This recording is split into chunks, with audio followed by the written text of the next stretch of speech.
Ahojte, po dlhšej dobe sa vám prihováram s novým videom. Dnes si pripravíme jednoduchý, ovocný hrnčekový koláč.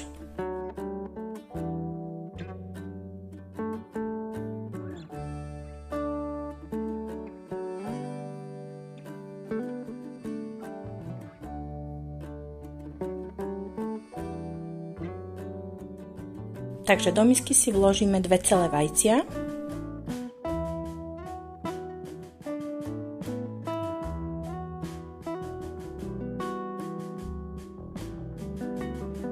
Pridáme 1 hrnček kryštálového cukru. Podotýkam, že hrnček má objem 250 ml. A vajcia s cukrom vyšľaháme do peny. Ďalej pridáme pol hrnčeka stolového oleja a opäť prešľaháme. Teraz postupne zašľahávame 1 hrnček mlieka.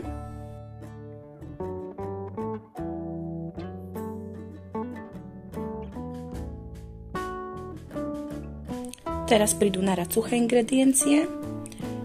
Do 1 hrnčeka polohrubej múky si pridáme 1 kypriaci prášok do pečiva. Premiešame, aby sa nám to spojilo. A vsypeme do tekutej zmesi. Prešľaháme.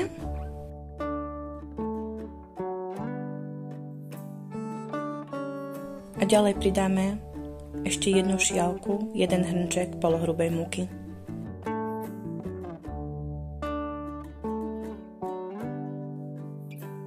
A opäť prešľaháme.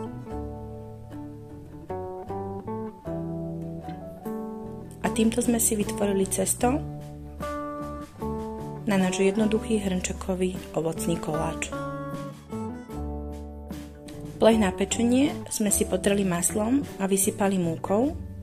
Plech má rozmer 25x35 cm. Do plechu vylejeme polovicu cesta.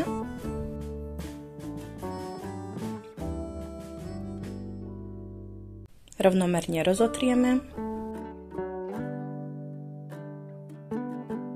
Do druhej polovice cesta pridáme 2 lyžice kaká a 2 polievkové lyžice mlieka.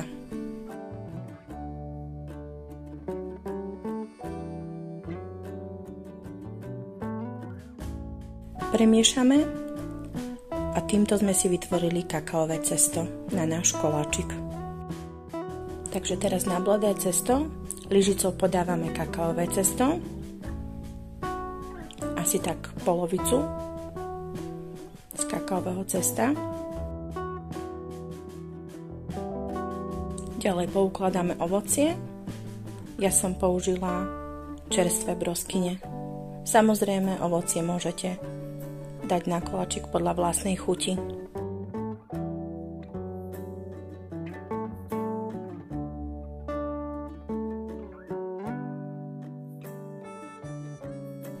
Ďalej ideme na prípravu tvarohovej plnky. Do misky som si vložila 500 g vaničkového jemného tvarohu. Pridáme 2 celé vajcia.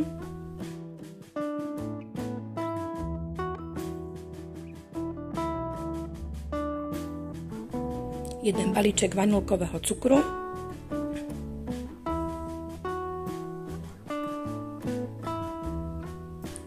Štyri polievkové lyžice práškového cukru. Samozrejme, cukor môžete pridávať podľa vašej chuti.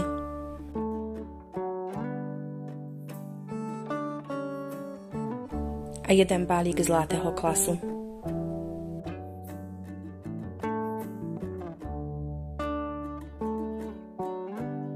Túto zmes premiešame a týmto sme si vytvorili plnku.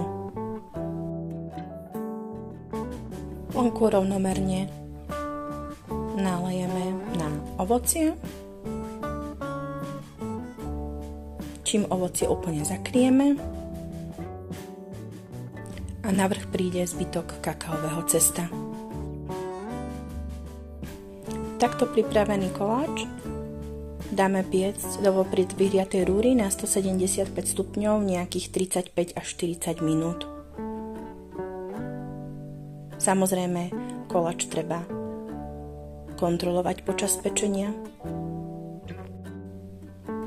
A tu je výsledok nášho pečenia. Jednoduchý hrnčekový ovocný koláč. Takže ahojte a vidíme sa pri ďalšom videu.